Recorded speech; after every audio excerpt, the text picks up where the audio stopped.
Assalamu alaikum. I am Sir Muhammad Kashif from Hafs Code System DHA campus, and class today we are going to start lecture number 12, and lecture 12 is general characteristics of organic compound के organic compound की आम तौर पर क्या खसूसियात होती हैं। तो बेटा हम आज इसके खसूसियात बताने लगे हैं। आपको हेडिंग का आना बहुत ज़रूरी है। अगर आपको हेडिंग्स आती हैं तो इट मीन्स आप इसके बारे में लिख सकते हैं। सबसे पहले है बेटा ओरिजिन। ओरिजिन का मतलब होता है कि बेटा कि कोई चीज़ कहाँ से बनी है या वो कहाँ से हासिल की गई है। तो ये जितने भी ऑर्गेनिक कंपाउंड हैं इनका जो ओरिजिन है वो प्लांट्स और एनिमल्स हैं, यानी कि ये प्लांट्स से हासिल किए गए हैं सबसे पहले, या फिर ये एनिमल्स जानवरों से हासिल किए गए हैं। और आपको पता है कि बेटा एनिमल से मीन ह्यूमन भी हो सकता है, एनिमल से मीन लायन भी हो सकता है, एनिमल से मीन बर्ड्स भी हो सकता है, एनिमल से मीन इंसेक्ट्स भी हो सकते हैं, क्योंकि बायोलॉजी में लिविंग थिंग्स टू टाइप की होती हैं, वो प्लांट्स और एनिमल्स ही होती हैं। नेक्स्ट बेटा कंपोजिशन। कंपोजिशन मीन के ऑर्गेनिक कंपाउंड के अंदर क्या क्या चीज़ें या कौन से एलिमेंट मौजूद होते हैं। तो सबसे पहला जो कंपोजिशन है यानी कि ऑर्गेनिक कंपाउंड के अंदर वो कार्बन का होना ज़रूरी है। इसके अलावा बेटा कार्बन के अलावा और कौन हो सकता है ऑर्गेनिक कंपाउंड के अंदर? कार्बन के अलावा hydrogen, nitrogen, oxygen, halogen, sulphur, ये एलिमेंट ऑर्गेनिक कंपाउंड में हो सकते हैं। कंपोजिशन मीन बेटा कि ऑर्गेनिक कंपाउंड में कौन से एलिमेंट होते हैं। नेक्स्ट बेटा नेक्स्ट इनकी कैरेक्टरिस्टिक है कोवलेंट लिंकेज कि ऑर्गेनिक कंपाउंड के अंदर जो एलिमेंट होते हैं उनके दरमियान कौन सा बॉन्ड पाया जाता है। तो बेटा आपको पता है कि 4 टाइप की बॉन्डिंग होती है, आयोनिक होती है, कोवलेंट होती है, कोऑर्डिनेट कोवलेंट बॉन्डिंग होती है, मेटालिक बॉन्डिंग होती है। तो बेटा जितने भी ऑर्गेनिक कंपाउंड हैं उनके दरमियान कोवलेंट बॉन्डिंग होती है। अब बेटा नेक्स्ट है नेचर कि कुछ कंपाउंड पोलर नेचर के होते हैं और कुछ नॉन पोलर के होते हैं।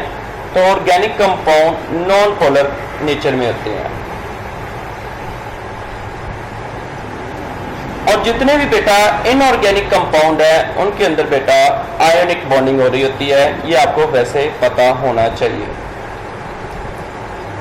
अब बेटा नेक्स्ट क्वेश्चन है, हेडिंग है सोलबिलिटी। सोलबिलिटी का मतलब होता है बेटा हल करना कि ऑर्गेनिक कंपाउंड किन चीज़ों को अपने अंदर हल कर सकते हैं।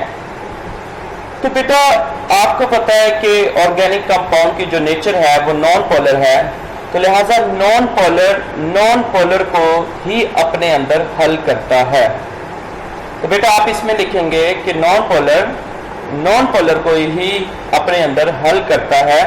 तो ये ऑर्गेनिक कंपाउंड जैसे कि अल्कोहल, बेंजीन, कार्बन डाइसल्फाइड, ये अपने अंदर एक दूसरे को हल कर सकते हैं। इसके अलावा आपने देखा होगा कि जब आपके हाथों को पेंट लग जाता है या कोई ऑयल लग जाता है तो आप उसको सोप से वॉश करते हैं तो वो चीज़ नहीं उतर रही होती। उसका मीन क्या होता है कि आप वाटर से अगर आप धोते हैं तो वाटर आपका इनऑर्गेनिक कंपाउंड है, जबकि ऑयल जो चीज़ आपको लगी है या जो पेंट लगा है वो आपका ऑर्गेनिक कंपाउंड है। तो आपको पता है कि organic compound non polar nature के होते हैं और जबकि इनऑर्गेनिक कंपाउंड पोलर नेचर के होते हैं। तो लिहाजा नॉन पोलर को अपने अंदर हल नहीं कर सकता। इस वजह से जब भी हमारे हाथों को पेंट ऑयली चीज़ लगती है तो हम उसको डीजल पेट्रोल से साफ करते हैं। तो डीजल और पेट्रोल क्या होते हैं? नॉन पोलर होते हैं, पेंट भी नॉन पोलर होता है, तो लिहाजा वो नॉन पोलर को अपने अंदर हल कर लेते हैं। बेटा नेक्स्ट है कंडक्टिविटी। कंडक्टिविटी का मतलब होता है बिजली गुजारना, करंट का गुजरना। ऑर्गेनिक कंपाउंड के अंदर जो नेचर होती है वो कोवलेंट कंपाउंड की होती है। तो जो ऑर्गेनिक कंपाउंड है वो प्योर कंडक्टर होते हैं, मीन अच्छे कंडक्टर नहीं होते। ठीक है, तो आपने बस एक बात याद रखनी है कि जो ऑर्गेनिक कंपाउंड है वो प्योर कंडक्टर होते हैं, क्योंकि आयनिक कंपाउंड जिसमें होगी, आयनिक नेचर होगी, वो फुल कंडक्टर होते हैं। तो जो बेटा इनऑर्गेनिक कंपाउंड है उनमें जो बॉन्ड पाया जाता है वो आयनिक होता है, लिहाजा वो अच्छे कंडक्टर होते हैं। लेकिन ऑर्गेनिक कंपाउंड में चूंकि कोवलेंट बॉन्डिंग होती है इसलिए वो प्योर कंडक्टर होते हैं, यानी कि अच्छे कंडक्टर नहीं होते। Melting and boiling point. Organic compound have low melting point and boiling point. इनके मेल्टिंग और बॉइलिंग पॉइंट बहुत लो होते हैं और ये वोलेटाइल इन नेचर होते हैं। बेटा वोलेटाइल का मतलब ये है कि आम टेम्परेचर पे अपनी हालत को बरकरार ना रख पाना। वोलेटाइल मीन अपनी हालत को बरकरार ना रख पाना। जस्ट लाइक दिस, अगर आप पेट्रोल अपने हाथ पे ले लेते हैं तो थोड़ी देर के बाद पेट्रोल वहां से गायब हो जाएगा। इट मीन पेट्रोल क्या है, वोलेटाइल है, क्योंकि पेट्रोल आपका ऑर्गेनिक कंपाउंड है।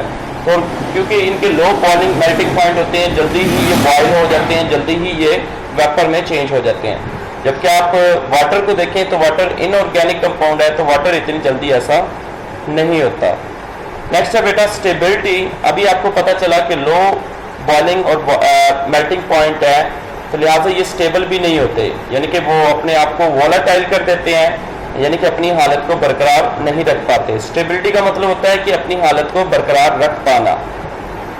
कंबस्टिबिलिटी। कंबस्टिबिलिटी का मतलब होता है आग को पकड़ना। तो बेटा organic compound high percentage of carbon are generally combustible, यानी कि ये आमतौर पर कंबस्टिबल होते हैं, यानी कि आसानी से इनको आग लग जाती है। आइसोमरिज्म बेटा कि आप पहले पढ़ चुके हैं कि जिसमें ऑर्गेनिक कंपाउंड जो होते हैं उनका स्ट्रक्चर फार्मूला एक से ज़्यादा टाइप का होता है, लेकिन मॉलिक्यूलर फार्मूला एक होता है, लेकिन डिफरेंट उनका स्ट्रक्चर फार्मूला होता है। यानी कि आप एक ही ऑर्गेनिक कंपाउंड जिस तरह ब्यूटेन है उसका मॉलिक्यूलर फार्मूला C4H10 तो वही रहेगा, लेकिन आप इसके स्ट्रक्चर फार्मूले एक से ज़्यादा बना सकते हैं, तो इसको हम आइसोमरिज्म कहते हैं। तो ऑर्गेनिक कंपाउंड में आइसोमरिज्म बिल्कुल होती है। नेक्स्ट है rate of reaction. Due to presence of covalent bonding the reaction of organic compound are molecular in nature, यानी कि मॉलिक्यूलर नेचर मीन कि ये इनका रिएक्शन बेटा स्लो होता है, और उस रिएक्शन को तेज करने के लिए हमें कुछ कंडीशन रिक्वायर होती हैं, जिस तरह टेम्परेचर हो सकता है, तो बेटा इस तरह की ये चीज़ें रिक्वायर होती हैं उनके रिएक्शन को तेज करने के लिए।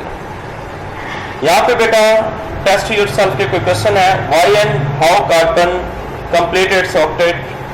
ऑक्टेट कैसे कंप्लीट करते हैं बेटा, कोवलेंट बॉन्डिंग करके, इलेक्ट्रॉन शेयर करके, यानी कि कोवलेंट बॉन्डिंग मीन इलेक्ट्रॉन को शेयर करना। इलेक्ट्रॉन को जब शेयर किया जाता है तो उनके बॉन्ड मीन उनके 8 इलेक्ट्रॉन कार्बन के कंप्लीट हो जाते हैं, जिस तरह आपने मीथेन में देखा, इथेन में देखा, प्रोपेन में देखा। Point out properties of carbon which are responsible for formation of long chain. तो बेटा लॉन्ग चेन की प्रॉपर्टीज को हम क्या कहते हैं, कैटिनेशन कहते हैं। तो कैटिनेशन क्या होता था कि जिसमें कार्बन एटम एक दूसरे के साथ कोवलेंट बॉन्डिंग के जरिए लिंकेज हो जाते हैं और वो लॉन्ग चेन और ब्रांच चेन बना रहे होते हैं, जिस फिनोमेना को हम कैटिनेशन कहते हैं। Why are the melting and boiling points of organic compound लो।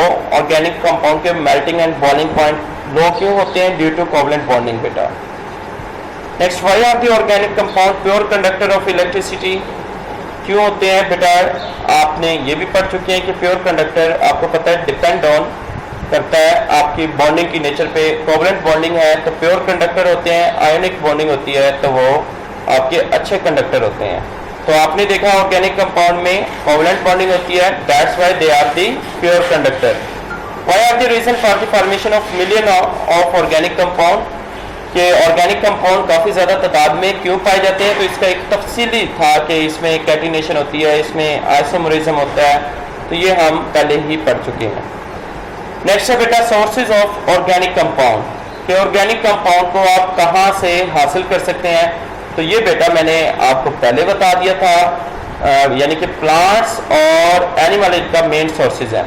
बाकी आप ऑर्गेनिक कंपाउंड को लेबोरेटरी के अंदर भी तैयार कर सकते हैं, लेकिन मेन जो इनका रिसोर्स है वो कौन सा है, प्लांट्स और एनिमल्स हैं। तो हम इस चार्ट में भी देख सकते हैं कि source of organic compound main is a plants and animal. Plant से एनिमल से आगे क्या होते हैं, प्रोटीन, फैट्स, ऑयल। ये जो प्रोटीन एनिमल से हासिल किए जाते हैं, फैट्स कहते हैं ऑयली चीज़ों को, वो भी एनिमल से हासिल किए जाते हैं। तो इट मीन प्रोटीन और फैट्स दोनों जो है वो एनिमल से हासिल किए जाते हैं। It mean protein and fats also called organic compound. अब प्रोटीन कहाँ से आप हासिल कर सकते हैं, एग से, मटन गोश्त से, चिकन मुर्गी के गोश्त से, बीफ। आपको पता है कि बीफ आपके बड़ा गोश्त होता है, जिस तरह गाय भैंस का गोश्त होता है। मटन आपका बेटा छोटे जानवर का गोश्त होता है, जिस तरह आपके पास गोट, बकरी वगैरह होती है। फिश आपको पता है बेटा। फैट्स, ऑयल, ये भी ऑर्गेनिक कंपाउंड होते हैं। ये कहाँ से आप हासिल करते हैं, एनिमल से कहाँ से हासिल करते हैं, मीन एनिमल के मिल्क से हासिल करते हैं। बटर उसके मक्खन चीज से भी हासिल कर रहे होते हैं। आगे बेटा प्लांट्स में दो टाइप आ जाती हैं, live plant and dead plant. Live mean जिंदा जो पौधे होते हैं, उसमें ऑर्गेनिक कंपाउंड कौन से होते हैं, कार्बोहाइड्रेट्स ऑर्गेनिक कंपाउंड होते हैं, प्रोटीन्स, विटामिन्स एंड ऑयल। तो कार्बोहाइड्रेट्स आपके ऑर्गेनिक कंपाउंड है। ये आप प्लांट से कहाँ से हासिल कर सकते हैं, वीट गंदम से हासिल कर सकते हैं, मेज, पोटैटोज, बार्ले बेटा मकई को कहती हैं, राइस चावल को कहते हैं। प्रोटीन्स, पल्सेस का मतलब होता है ये जो मटर वगैरह आप खाते हैं, इस तरह के मटर हो जाते हैं बेटा, उसमें भी प्रोटीन्स शामिल होते हैं। पल्सेस मीन जो बीज टाइप चीज़ें आप खा रहे होते हैं, सीड टाइप वाली चीज़ें जिसमें मटर है और इसके अलावा चने हैं और बीन्स नुमा चीज़ें। विटामिन्स बेटा आप एप्पल से ले रहे होते हैं, यानी कि जितने भी फ्रूट्स हैं मोस्टली, ऑरेंज, बनाना। ऑयल एक खुद ऑर्गेनिक कंपाउंड है। ये आप palm oil, olive oil, soybean oil, peanut oil, sunflower oil. Palm oil बेटा ले सकते हैं, ऑलिव ऑयल ले सकते हैं, सोयाबीन बेटा सूरजमुखी जिसको कहते हैं, पीनट आपका हो सकता है, सनफ्लावर हो सकता है। डेड प्लांट से बेटा आप ऑर्गेनिक कंपाउंड कोल होता है, कोल बेटा ऑर्गेनिक कंपाउंड है जो आप डेड प्लांट से ले सकते हैं। पेट्रोलियम गैस वगैरह भी ऑर्गेनिक कंपाउंड है जो आप बेटा ले सकते हैं, किससे वाला, डेड प्लांट से। Next topic is coil